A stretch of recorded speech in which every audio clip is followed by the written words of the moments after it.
All right. Welcome to the Action Shooting Show. Today we have our long lost co-host, Tiger Schultz. So he'll be joining us. We have Mark as usual, as well as myself. So I sent an invite to Mike Ford. Maybe he'll pop on at some point and maybe not. So we'll see. So tonight, as always, our show is sponsored by Primer & Co. So I don't know if this will show up not blurred, but check out their website, primerandco.com. Good two-way apparel. And yeah, shop there, check it out. So on to the show.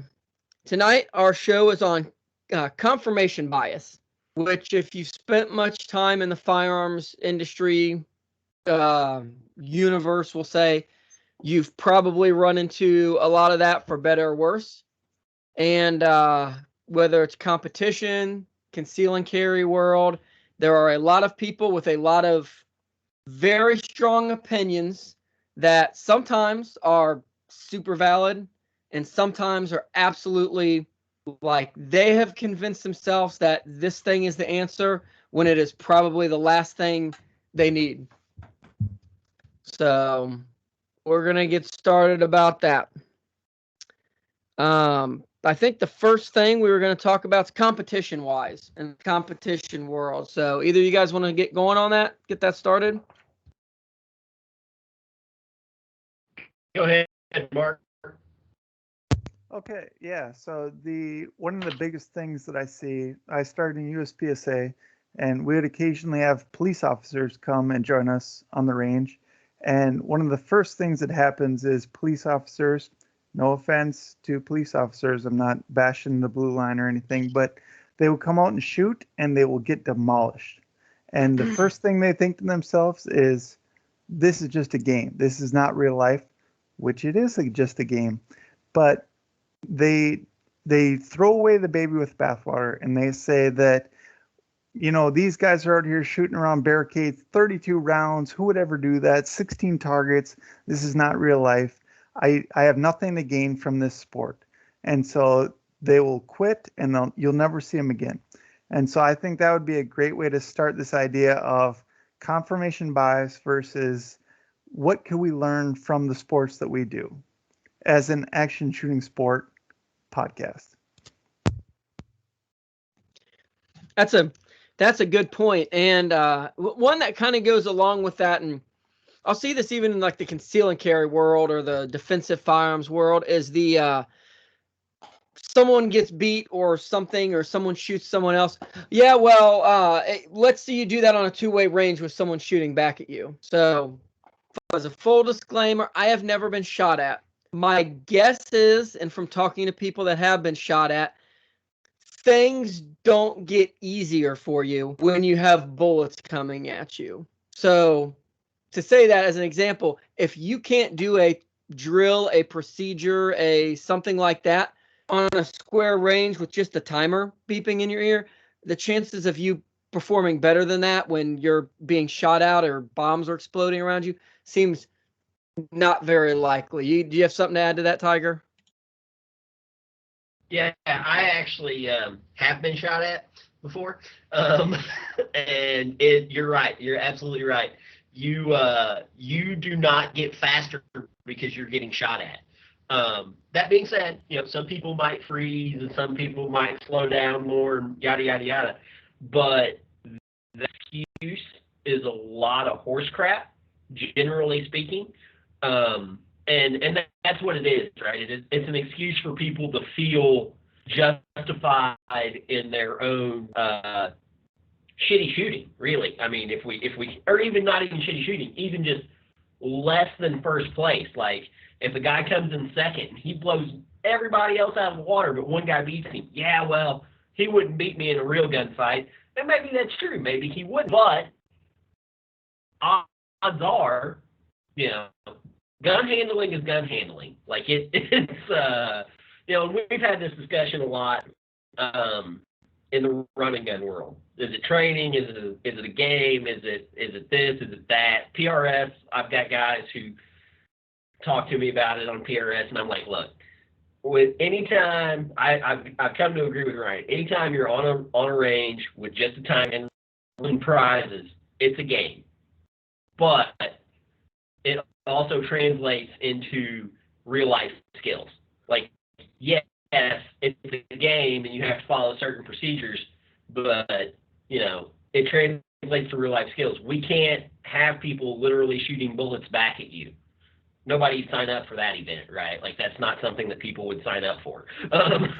Well, you signed up for it in the first place with the Marines. Well, yes, but that's yeah. I've never claimed to be an intelligent person. First requirement of being a Marine, right there. Yeah, right. You have to be willing to be shot at. And we actually did a drill at MCT where we had live fire going over our heads. We were like low crawling, and they were firing rifles over our head. They were landing, we were low crawling under barbed wire, like it was completely safe, and it was just to get us used to it. And it's a wild experience, and I don't think that the average competition shooter would do well in that situation, but they don't have to, right? Like, but the average competition shooter is probably going to do better than the average civilian who's not a competition shooter. Like, there's a hierarchy there. People who have actually been shot at, people who are used to the sound of gunfire, people who have no idea what it sounds like. Yeah, and I think the thing is, the idea is that I think the idea is that like you're saying, these skills are transferable.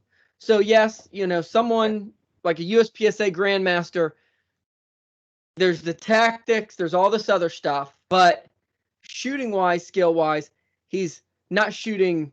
You're not going to step up above. So his shooting's going to be worse probably because there's a lot more going on, but you don't go from like right. Grandmaster handling to like complete noob necessarily. Some may, but you don't go. I think the big point here is that you don't go from complete noob to Grandmaster because someone's shot. You can come down, but you probably aren't going to go up, is I think the main point of this. Right. And we're going to talk about it later, but force on force training is a thing. So we can't say that you just don't get shot at. We can do training where you get shot at, and we will talk about that, but it's still not quite the same. So what Ryan said is really good, because people like to say these axioms, these truths that you will rise to the occasion if you get shot at, or you can only be at the best level of your training. But we're struggling to find examples where that is true universally, especially when we look at real force on force, meaning, Marines in combat, or paint rounds, airsoft, whatever the situation is. We're going to find that disconnect where you don't go above your training. You can get to your training, but we're still going to struggle to find that level where you just suddenly became John Rambo or a super soldier because suddenly people are shooting at you, and you found that perfect sight picture. You found that trigger squeeze, everything lined up for you in that moment. And so that's one of the things we really want to talk about today when we say, what is your confirmation bias? How do you go into these situations or your training with these sort of unsubstantiated beliefs, these things that aren't really going to help you when it really comes down to it? That's a good point. So in some of this, and I think where I see it most is gear related questions and or choices, and people love to talk about gear. I brought one up in our group chat when we were kind of discussing this. There are Glock people out there that be all end all Glock. You need a gun, Glock. If you're not using a gun, get rid of that gun, get a Glock. And I've got them, Mark's got them, Tiger's got them. We all have Glocks. I moved away from them, and I still own them, and I shoot them some, but I first time I picked up an M&P, I shot it better than the Glock I'd been shooting for the last 2 years. That gun melds with my hand better. Just it's a more comfortable for me to shoot gun.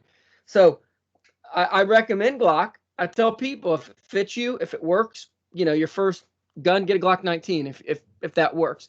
But people have got themselves convinced that those people, it's the only choice. And you could put other guns in their hand and maybe they shoot the other gun better. But no, I need a Glock because Glock. And it's like, I get it, but like,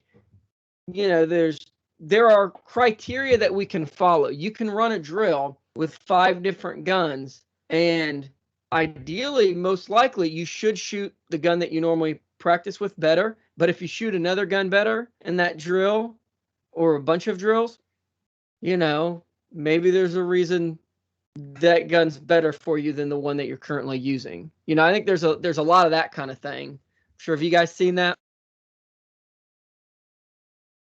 Yeah, common one you'll see on the forums is beware of the guy with one gun because he knows how to shoot it, right? So he's just the Glock guy and he's got dialed in. He's a grandmaster with that Glock. Okay, sure. He probably understands sight alignment, sight picture, trigger press. That's good. But does that relate to everything that you're going to do with the self-defense pistol? Will he pick up an M&P? Will he pick up a P10? Will he pick up a H&K? How is it going to affect to practical shooting? It's one of those forum things you can post and you'll always get likes. It's like, yeah, beware of the guy with one gun. Okay, how does that relate to us in the real world? Yeah, for sure. And another thing I see guys get wrapped up in is military grade and duty grade, right? And this relates to the Glocks a lot. There's so many police departments that carry Glocks, and there's so many militaries and yada yada yada that carry Glocks. Never mind that there really aren't that many militaries carrying a freaking Glock, but that's what they like to say, right? It's military grade or it's duty grade, and a lot of people carry a lot of shit on duty and on military. I've got that Tokarev. It's still carried by like 40 countries, militaries as their standard size. And does that make it a great competition pistol? No, it's a terrible competition pistol.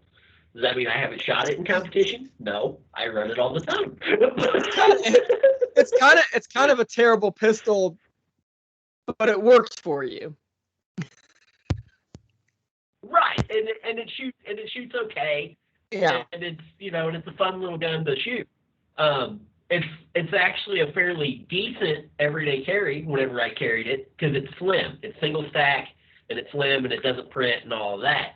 But it's heavy and its trigger pull is 12 pounds and it's got not fixed iron sights and it's not really a great pistol. But but it's used by 40 militaries across the world, so it's got to have some kind of benefit, right? it's cheap. Mostly it's cheap and was produced by Soviet Russia. Well, and so there's a lot of, you're talking about like military grade, and there's a lot of this like you get online, Facebook, Instagram, there's Pours, right? Oh, that's a Pours rifle. I have my LMT, my Knights, my Radian, and it's like those are all super nice guns. Got no complaints against them. Your nice 2011 brands, Infinity. I'll tell you, I have beat a lot of people in 3-gun with way nicer gear than me, and I have pretty budget gear, middle grade gear. It's I don't use there's something to be said about don't buy real cheap gear, because if you buy the $500 AR and you really do shoot it a lot, you're probably going to start breaking things. Things are going to wear out. But even mid-grade gear, like, I've got 7 years of 3-gun and a Stoeger M3000, and as long as I keep up on maintenance on it, the thing runs like a top. So I beat tons of people with a lot more expensive gear, not because it's not a gear race when it comes down to it. Skills is not something that you can buy. So buy good gear, but don't convince yourself that the best is the best, and anything else, just why are you wasting your time with that? Right. And so let's talk about, just again, going back to the main topic of what we're discussing, is that confirmation bias. If I say to myself, what has killed more people, 9mm ball rounds or Torkov or 40 or whatever? Like, think about how many people have died from 9mm ball rounds in Iraq and Afghanistan. Is that the best round? Am I telling myself that's the best round because, oh, when we were in Iraq, we always killed, people dropped like dead if we put 3 rounds in the chest. So again, it's confirmation bias versus what is reality here. So that's, again, the main topic of what we're trying to get at. And we don't want to discount what you're saying. We don't want to discount your gear. We don't want to say that, well, I'm sorry that you bought a Smith & Wesson pistol that's what are those, 9,000, whatever, those metal frame Smith & Wessons. You didn't do wrong. You're not going to die because you bought this gun. But you can't tell yourself this is the best gun because 9mm killed this and I have a metal frame gun and I've done this. What we're looking at is how can you best equip yourself for, as this show is based around, competition shooting and self-defense. That's what we're really talking about here. And we're not trying to rustle your jimmies. We're not trying to say that your gun is crap, but we're asking you to really look at what is your confirmation bias versus what is a good gun for you in competition and self-defense. And I have a great example of that.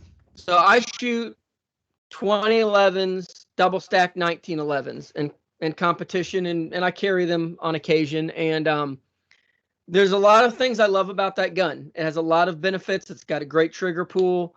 They tend to be heavy, so they're easier to shoot. Magazines on them need a little bit more maintenance. They tend to be a little finicky. You kind of have to watch them. They need a little bit more cleaning. You can't run them as dirty. Typically, as a Glock, I mean, I do run them pretty dirty, but I would make sure that it's oiled more than maybe I would like my M&P or a Glock or something like that, because it's a 100-plus-year-old, it's double stacked. They've done a little bit of modernization. It's not exactly what John Browning designed, but they're older. It's an older design, and you got to make sure like your recoil springs changed out more regularly. Keep an eye on your extractors, tension, stuff like that. There are benefits to it and there are downsides. I understand the benefits and I understand the downsides, and like, oh, hey, I have to check my extraction tension whenever I clean it. Not a big deal. It's easy to do. I have a jig that I toss it in, but that's a downside. Now, if you're someone who carries one, is like, this is the best gun ever. It's as good as a Glock because it's as reliable. You can bury a Glock in sand and probably pull it out, and it's going to run better than a 1911 or 2011. So again, confirmation bias. What I believe about it and why. I've shot it in a lot of different stuff, and I know the reliability, and I know when it's malfunctioning and the reason. Just be conscious of the pros and cons of any gear you use. Yeah, it's really ironic because as we're all three talking, the other two are nodding along, which is providing a lot of confirmation bias. But it's really interesting, and what it comes down to is what are you going to use the gun for? How many rounds are you planning to put through it? Maybe in a year, or even over the lifetime of the gun. I really wish Mike was here because I remember a specific scenario. He was building an AR for self-defense for his business. This was 2 or 3 years ago. I was building a similar gun for my mom at the same time. Mike, as we know, has higher class taste than my own trash gun self. And I told him, I was like, look, your brother is never going to shoot this gun. You could buy him a $500 PSA rifle, make sure it's zeroed with the ammo you got, oil it up, set it beside his bed. It'll live there for the rest of its life, and it'll be fine. Like, it's good. And he went off on me in the chat. And he was probably right. I was drunk, and he was probably right. But I built about an $850 little AR pistol for my mom, and took it over there. We zeroed it to her. We put about 80 rounds through it that day. I don't know that she shot it since. Did I need to spend $2,000 on a Knight's Armament pistol for my mom to have a self-defense gun that is going to literally live beside a bed and never get shot? That $800 ride with the 2 mags of ammo that I gave her that she probably still has is gonna last her just fine. It's and maybe that's my own confirmation bias, right? Maybe that's me saying, look, this is good enough, and it is what it is. And I told her, I said, look, if you get to where you shoot a lot, we'll build you a nicer gun. And it wasn't anything fancy, but it was just basic parts put together, oiled right, and move on with life. My own confirmation bias shows up in AR triggers. I like CNC triggers, just the way it is. Are they the best trigger on the market? No, but they cost about $100 to $120. I like the way they feel when they pull. So for me, anytime I build an AR, it gets a CNC trigger. Other people hate them because they're cartridge triggers. And there's a lot of downsides to cartridge triggers. They get dirty easier, you got to clean them more, yada, yada, yada, all that.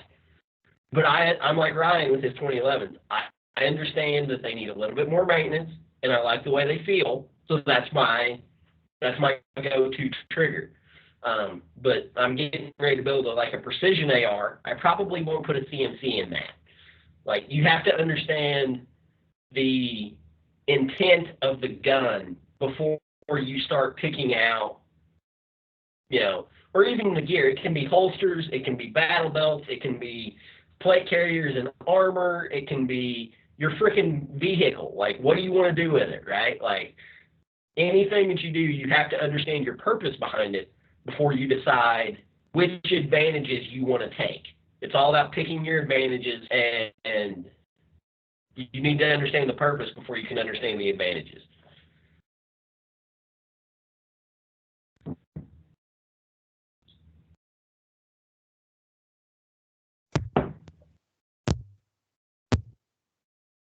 Break.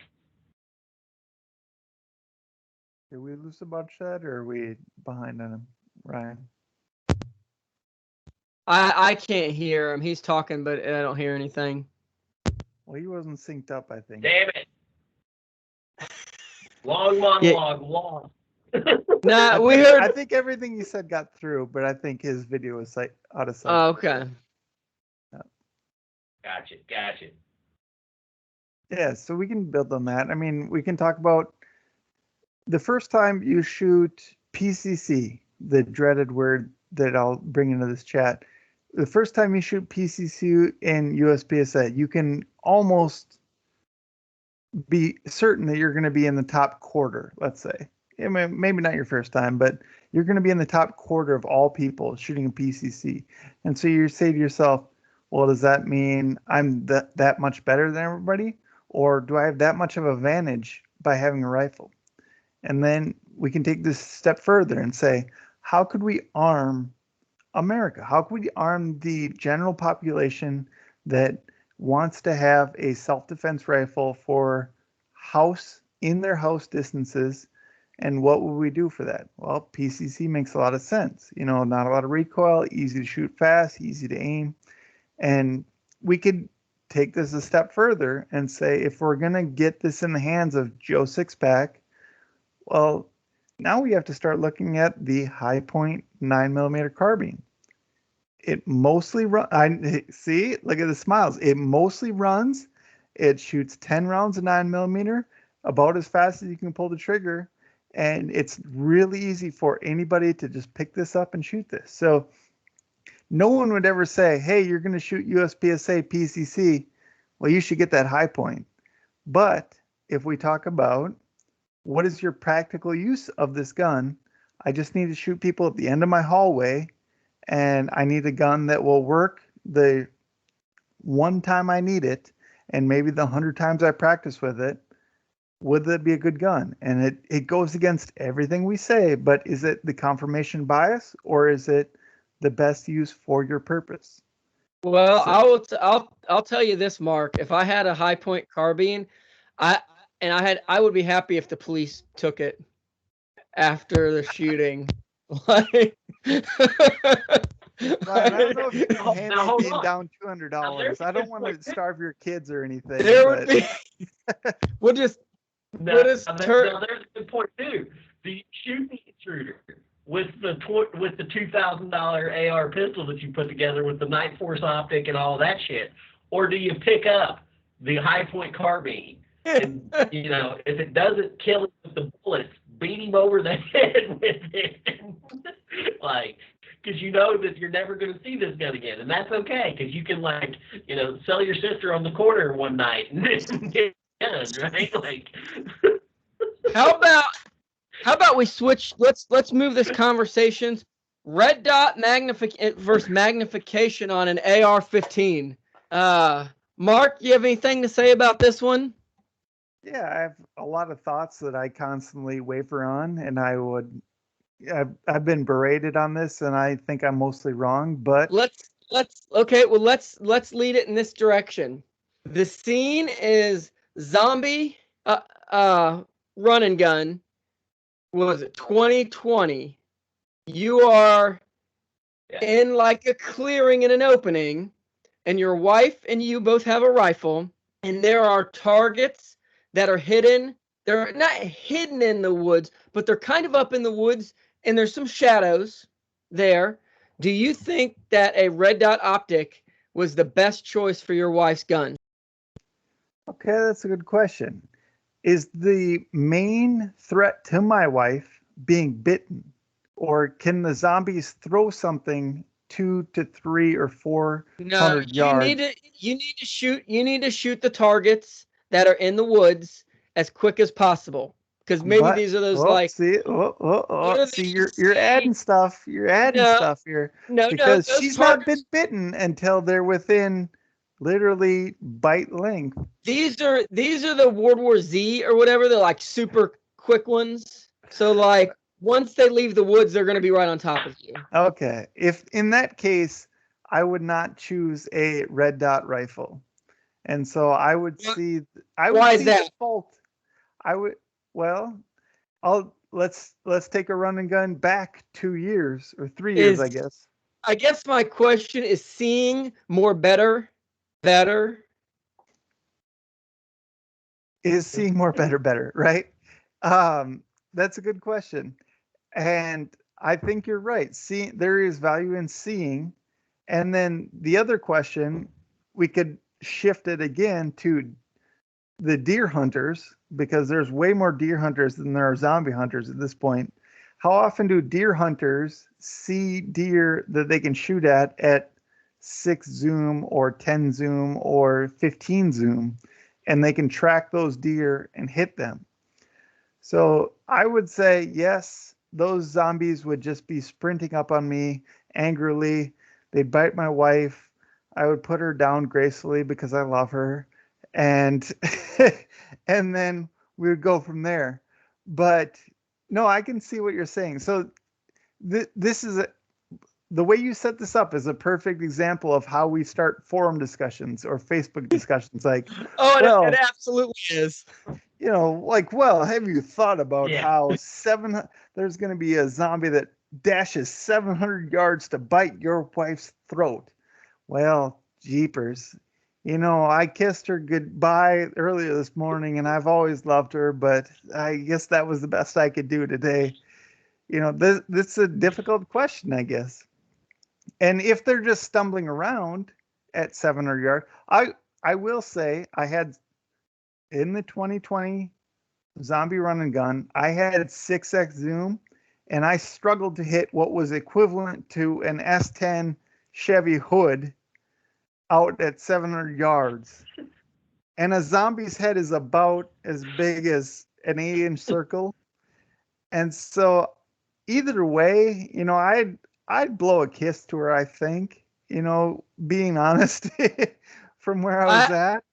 I think obviously the point I was making and you were acknowledging is Like in a situation like that, so confirmation bias, there's a lot of people who think red dots, what's way faster.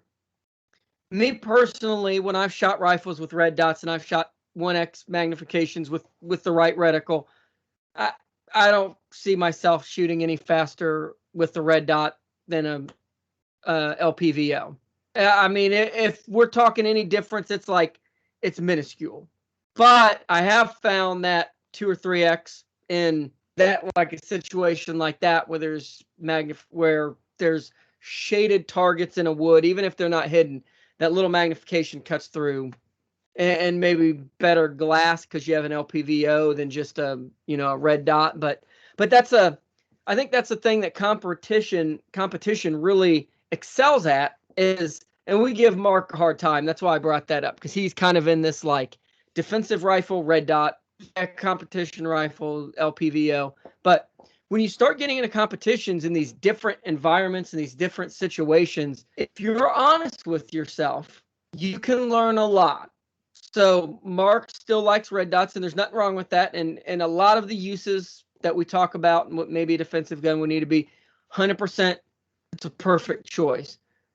But then being in competition, if you're honest with yourself, you can look at situations and go, yeah, that was a time where maybe a LPVO would be better. On the flip side, when it starts raining and now you've got extra glass kind of on each side, and maybe sometimes LPVO is not great. On the flip side, then you can have this starburst of red dots because your red dot got wet, and then the guy out there that loves his iron sights would be like, well, my iron sights shot fine.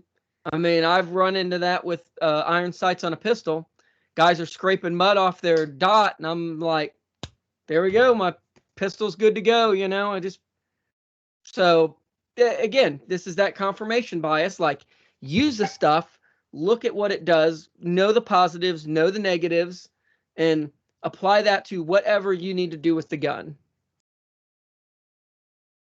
Yeah, and it's kind of interesting because another situation came up in Zombie 2018.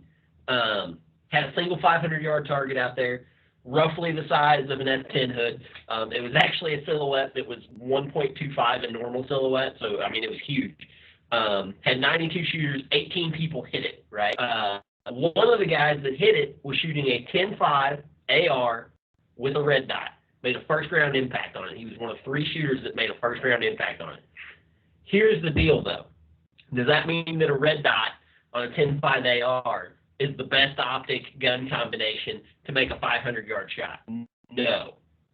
He trained for months to make that shot. He texted me every week, hey, man, I went 2 for 2 at 400. Hey, I went 3 for 3 at 500 today. Like, he trained specifically for that shot with that gun optic combination. And then he took his advantages, put the dot on the target, pull the trigger, yada, yada, yada, on all the other stages that were shorter range. My opinion on dot versus LPVO, I like LPVOs. I like all the X's. I like, it comes from being a precision shooter, I like really high-powered magnification. I give me all. However, if you're teaching someone to shoot, and I'll catch a lot of shit from this, from the iron sight, need to learn iron sights first, guys, which is its own confirmation bias, and we can talk about that later.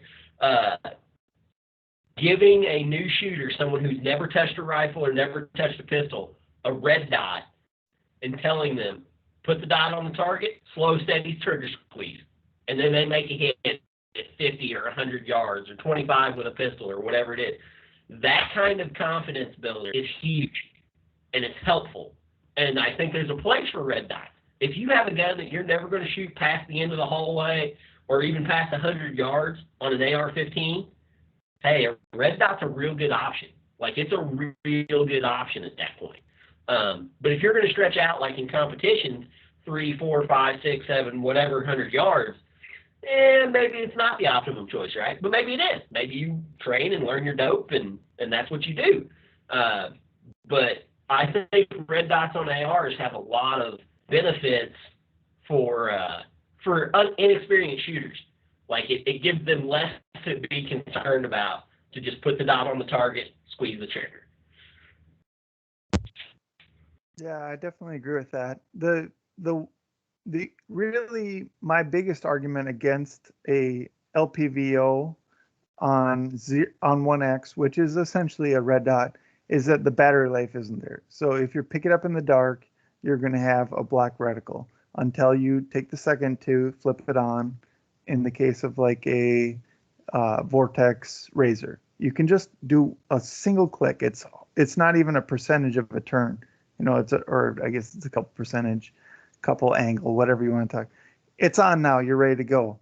But a red dot is always on for a year plus. You just pick it up, it's there. And what we've seen in real life, again, real life up to this point in the year 2021, is that if you shoot people farther than within your house or even within the edge of your property, you are not in a self-defense shooting anymore. And almost everybody that I know, self-defense shooting is way less than 50 yards.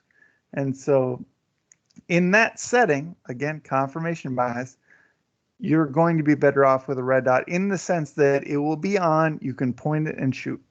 If you want to take a half second, which you probably have, to turn on the dot, okay, that gives you a little better thing. If you say, well, I have a white light on my rifle, I can see those reticle, it's not a problem. That's another argument. We're again confirming biases, but in the most basic of pick up rifle, shoot person within so many yards, red dot makes a lot of sense. And going back to what Ryan said, if we go back to my first ever run and gun in 2017, we were told it was going to be human-sized silhouettes at 300 yards, and that's what I brought was a red dot, because who can miss a human-sized silhouette at 300 yards?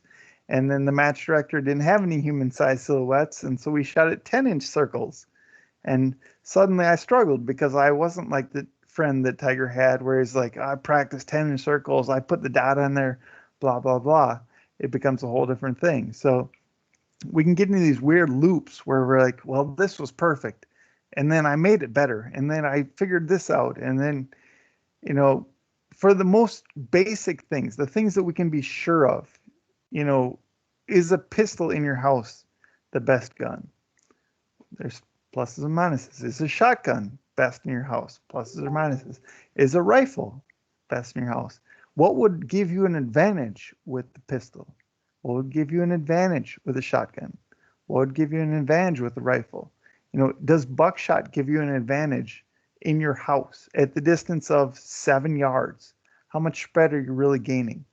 Would a red dot on your shotgun give you an advantage so that you could quickly aim and put it right in somebody's center mass?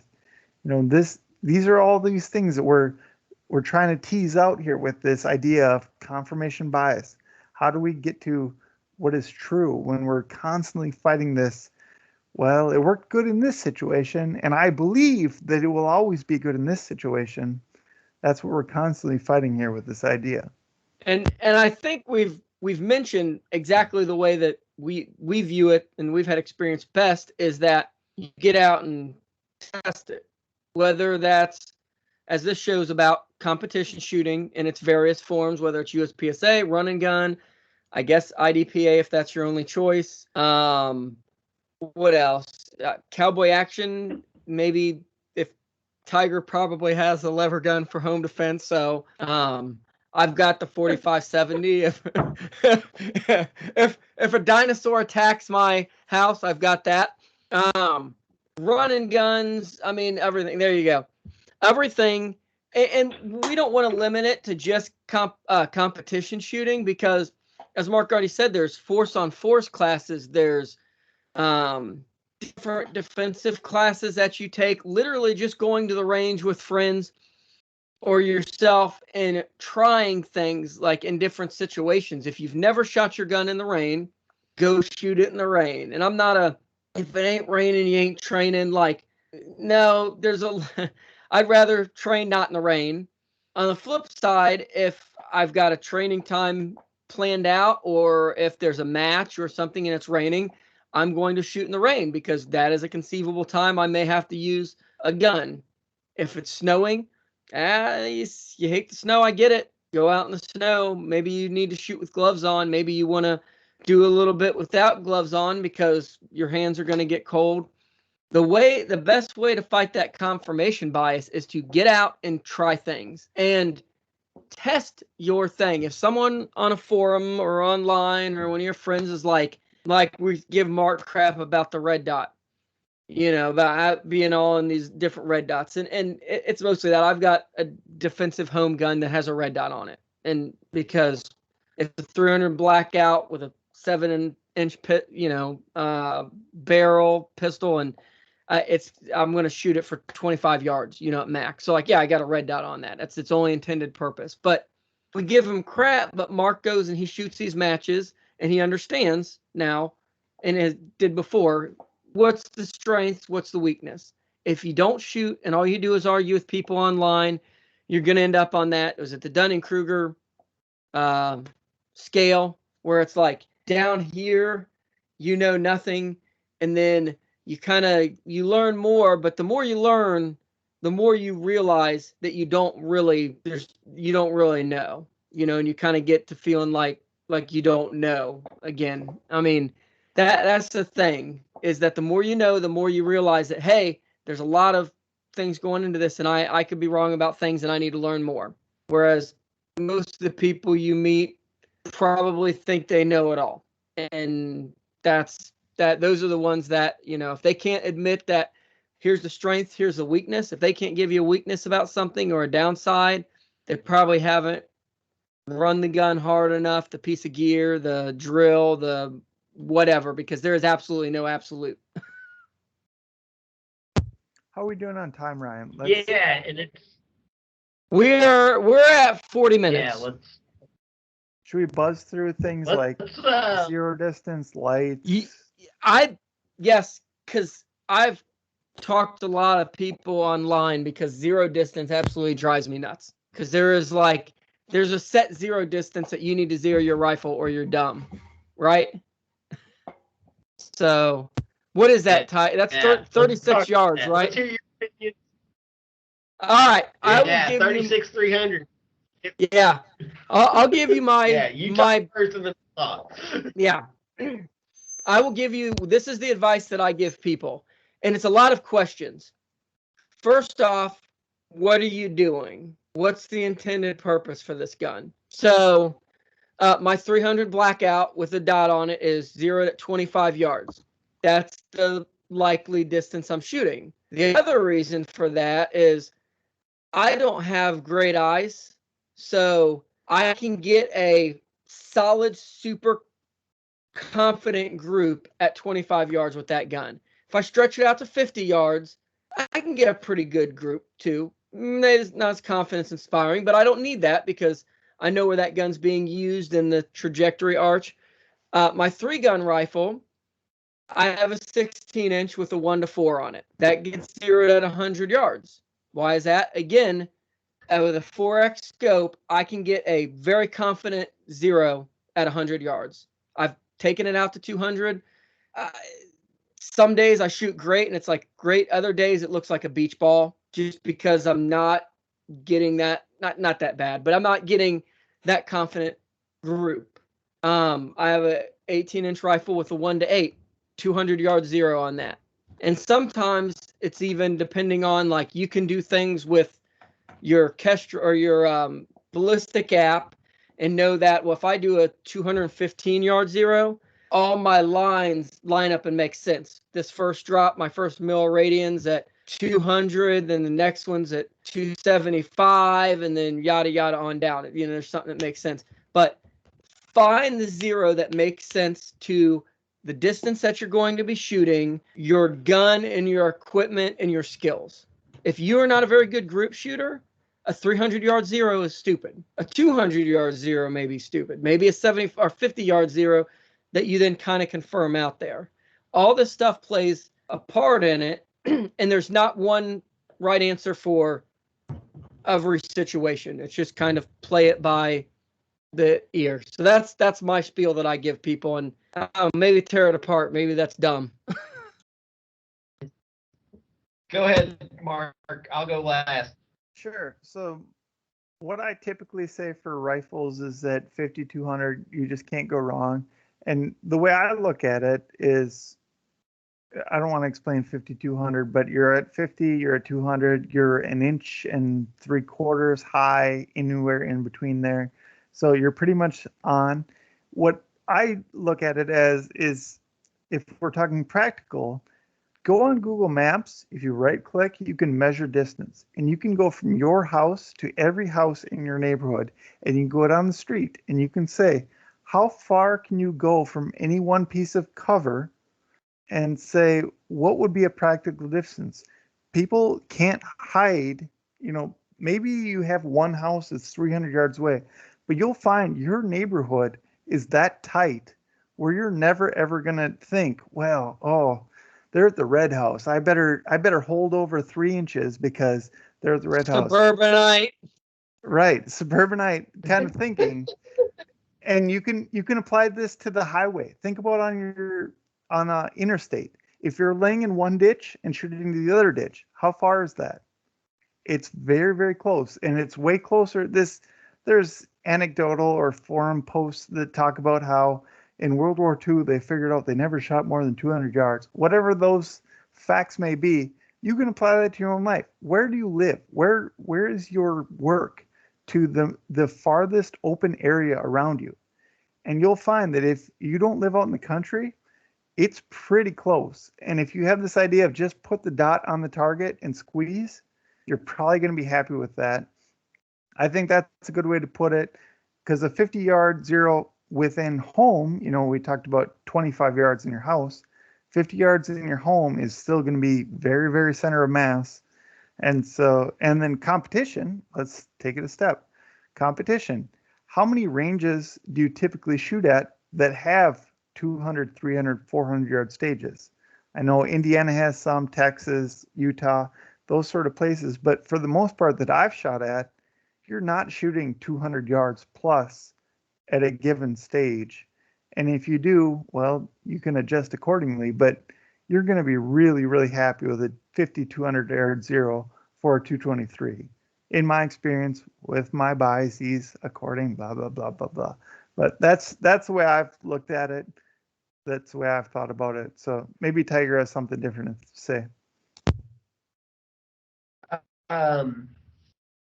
Okay, so I have a lot to say on zeroing rifles, because I've zeroed a lot of different rifles for a lot of different things.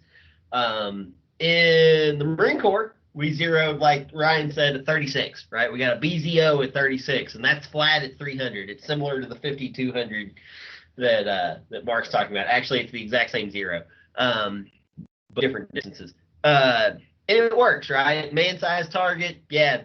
Iron sights, dot on the target, pull the trigger, yada, yada, yada, whatever. Yeah, sure. As you guys know, I also have shot some PRS. I've shot some long-range stuff. Generally, in that, if you're going to shoot PRS, you zero at 100. And the reason you zero at 100, even though your rifle is capable of maybe a 4-inch group at 600 yards, you zero at 100 so that you're always dialing up. You never want to hold under a target. You always want to dial up in a PRS match. But what Mark was talking about, what Ryan's talking about, pick your zero, learn your dope, figure it out. A lot of what Mark's talking about is what people call, if you read the forums, if you read Facebook page, MBPR, maximum point blank range, right? You want the furthest range that you can put the dot on, say, a 6-inch plate. So you have 3 inches up, 3 inches down. What's the furthest range you can zero to hit that, just the dot in the center of the target, even if you have a 3X or a 9X scope or whatever it is. And you'll hear people talk about that. Here's where I'm at with it. Zero where it makes sense for you. Again, it's all about knowing your intent with the weapon. This RPR up here, zeroing it at 25 or 50 yards is an effing crime. And it's kind of dumb, really, because I can stack, I can stack freaking 30 bullets in the same hole at 25 yards. Does that mean it's a good zero? No. But at 100, you start getting some up down variation. You finally start, like, I can crank this. It doesn't matter, right? But let me see here. This AK right here behind me on the wall. I have it zeroed at 50 with the irons. Mostly because that's where that little notch tells me that it's supposed to be zeroed on the adjustable iron sight. It's marked 50. I made it work at 50 right there with the front sight up down. The rest of them kind of match up. If you have a graduated scale on an iron sight, match it up. If you have a BDC reticle in your optic, if you're running a primary arms ACSS or an ACOG or whatever, do what Ryan said.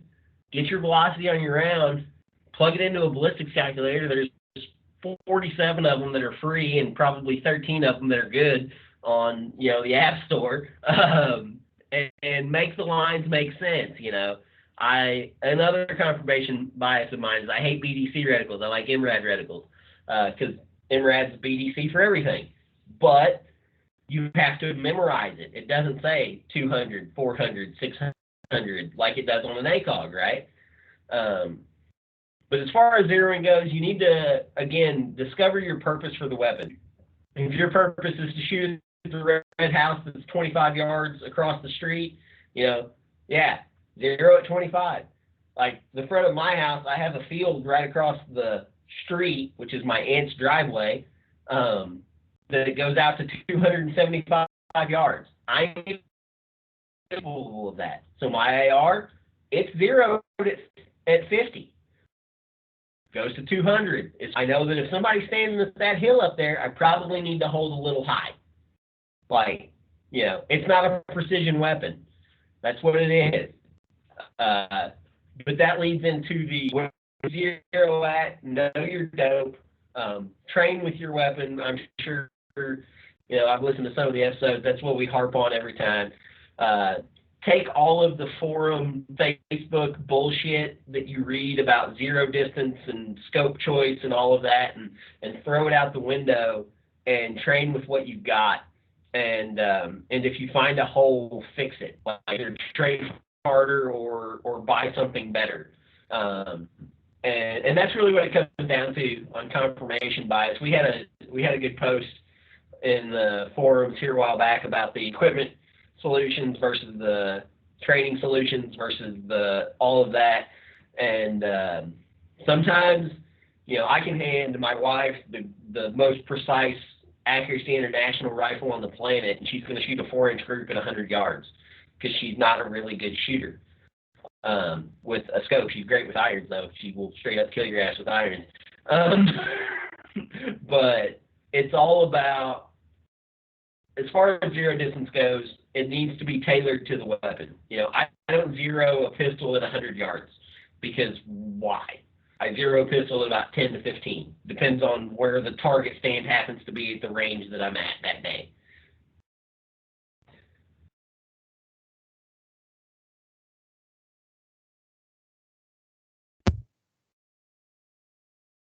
All right, I think we're so I'll go a little bit. So Tiger said throw out the internet stuff.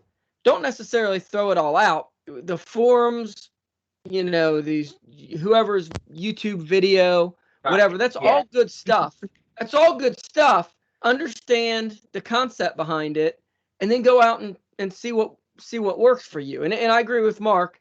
A lot of my guns are a 5200. Now, if I have a 5200, I like to zero at 200 and then confirm at 50 just because I feel it's a little bit more exact. But yeah, I mean, if I'm shooting a 3-gun stage, everything's either at 25 to 50 yards or it's probably closer to 75, 100 or 200 or whatever. And I understand that. But again, all of this comes down to like, do some research, do some reading, figure it out, but go out and put down some time, put some rounds down range and figure out what is the truth, what works for you, what works in your situation. I can Aaron Cowan, Sage Dynamics, brilliant guy. Everything he says is absolutely like that makes sense. I've not heard him say anything. I was like, having said that, everything that he says doesn't necessarily work for everything that I'm doing all the time. So I watch his videos. I watch these other guys. I take their information and figure out where I can apply it and where it maybe doesn't make sense. And we got something on our notes here. How does skill level affect these things? Absolutely, 100% your skill level affects these.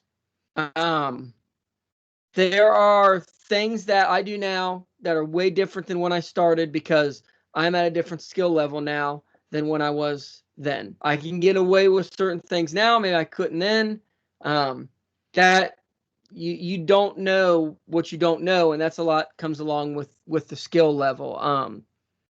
I'll as an example, red dots on pistols are really hot for good reason. They're really a good way to shoot more accurately, shoot sight focus or target focused, all of that stuff. If you don't practice much with the red dot, or you're kind of new and you just like every time you pull that dot out, you're fishing around for it. Maybe a red dot's not for you yet. Maybe try firing a bunch and getting presentation better with the red dot needs practice, and maybe for your carry gun and your competition gun or whatever, maybe you need to use iron sights because every match you're spending 10 seconds drawing the pistol going like this. I mean, we've all seen, I'm sure we've all seen that if you spend much time on the range around new dot users. It's a good thing. There's nothing wrong with it. Maybe you're not at the point where you can utilize that. I mean, I see guys go out and put tons of money into for PRS, I'm sure there's guys running like ridiculously light triggers that are setting shots off early because they're not at the skill level where they understand how like trigger prep would work on something like that. Great, super accurate trigger.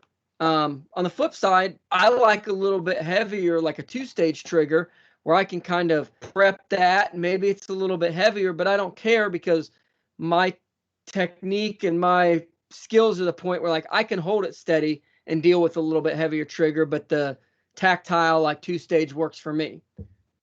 Other people, they want that super light. We understand what works for us based on that skill level. If you're getting negative results because of a piece of gear, whether it's a trigger, a scope, whatever, you got to be honest with yourself and recognize that, okay, just because Joe Schmo Internet says that this is the best trigger, gun, optic, whatever, maybe it doesn't work for me. And that's just the case. You can't just assume because it's the best for whoever, it's the best for you. So I don't know if you guys want to kind of maybe share some closing thoughts with that. Yeah, the last one I want to round out with is going back to this idea of confirmation bias, is that you can be the fastest person that has magazine bullets backwards and you twist them up and they put them in, you got that reload, fine. You can be the fastest person with your flashlight that is whatever brand that has the goofy button, but you hit that just faster than everybody. It doesn't mean that that's right, and it doesn't mean that the other thing is right. It's like you've convinced yourself or you've practiced that wrong, I'm doing big air quotes here if you're listening, wrong way to the point where it's fine. But is that the best way? Bullets forward, bullets out, bullets backwards. That's a classic debate. Retention holsters. If you say, well, I've always had a hood and a thumb switch and a twist, and I get it out just in a 0.7 draw. That's the way to go. Okay, yeah, but no one in USPSA is going to use that because they're going to be faster every day of the week. Okay, we can't convince ourselves that what we're doing right now is the best way without trying other things.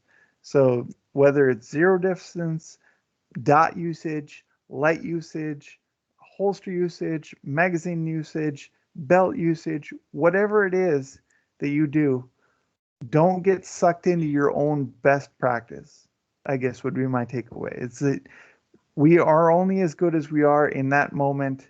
and we shouldn't be afraid to try new things and to make ourselves the best shooter we can be. You know what I mean? It's not instant. It's like, well, everybody in there says bullets forward, and I've always practiced bullets backwards. And the first time I tried that was terrible, so I'm never going to do that again. What's your best capability? You know, how can we get to our best self? Because as we started this whole podcast was,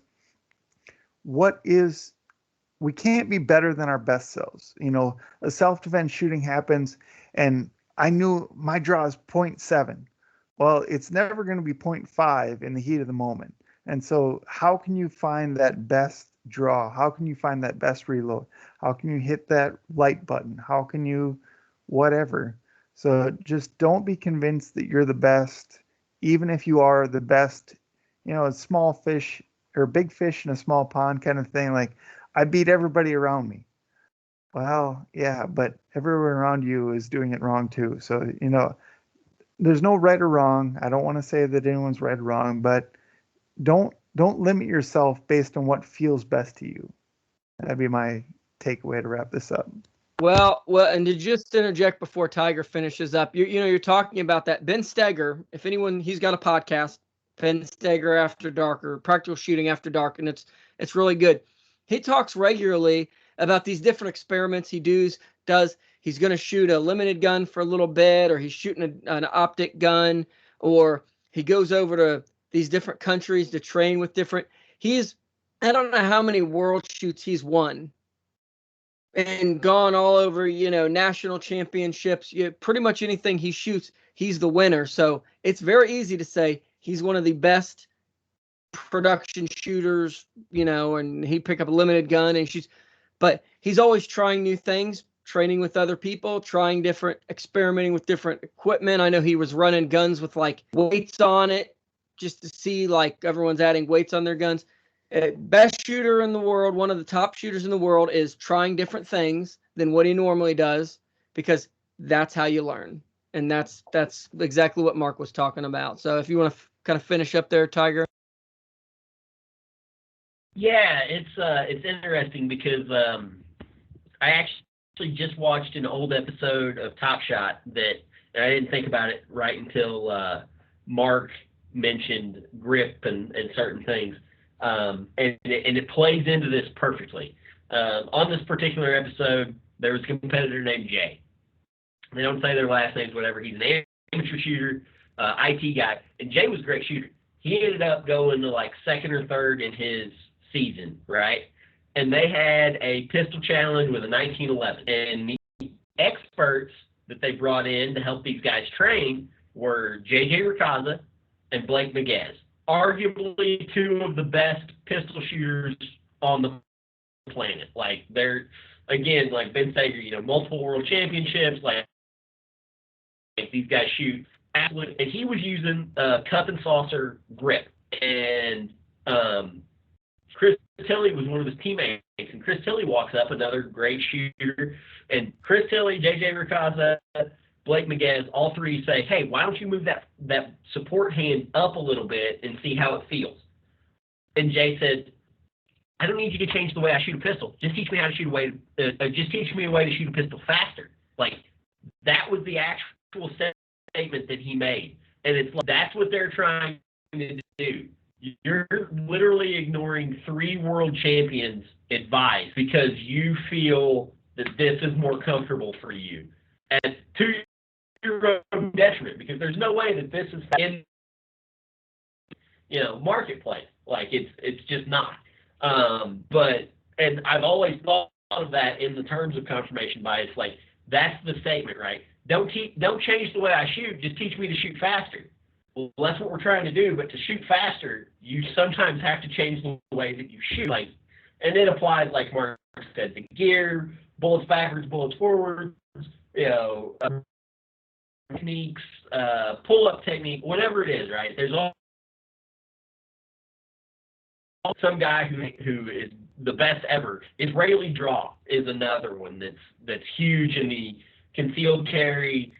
I can rack that slide just as fast as anybody else can draw and not rack it. Well, yeah, maybe, but no, not really. But at the end of the day, you need to be, and I'm guilty of it. You know, once something works, don't fuck with it. And I'm guilty of that. But you need to be willing to take somebody who's maybe better than you. You know, I would never in my life turn down advice from Sean Murphy, ever, like ever. I would never really turn down advice from Mike Ford when it shooter than me. I listen to him. You know, it's listen to people who are better than you, but at the same time, don't take everybody's word as gospel. Try things for yourself. Train lots of different ways. The more well-rounded shooter you are, the better shooter you are.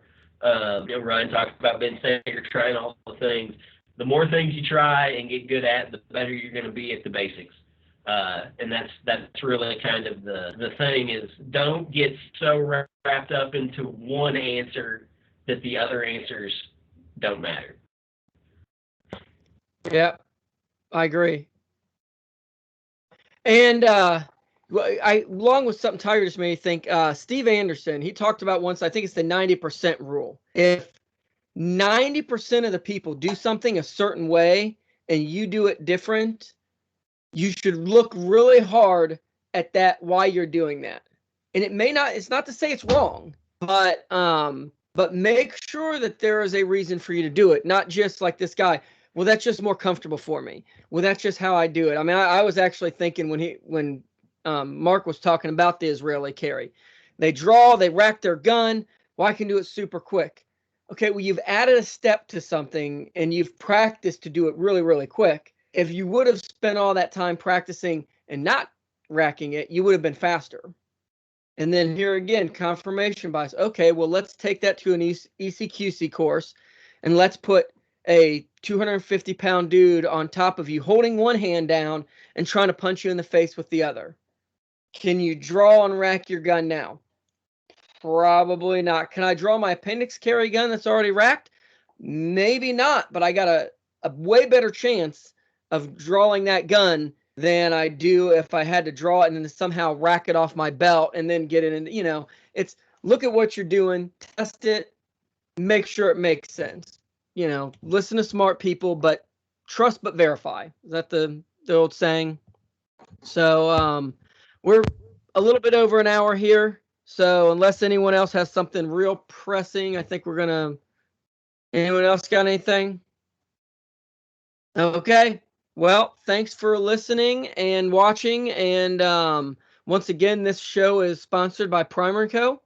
primerandco.com. And thanks for listening. You guys have a great night.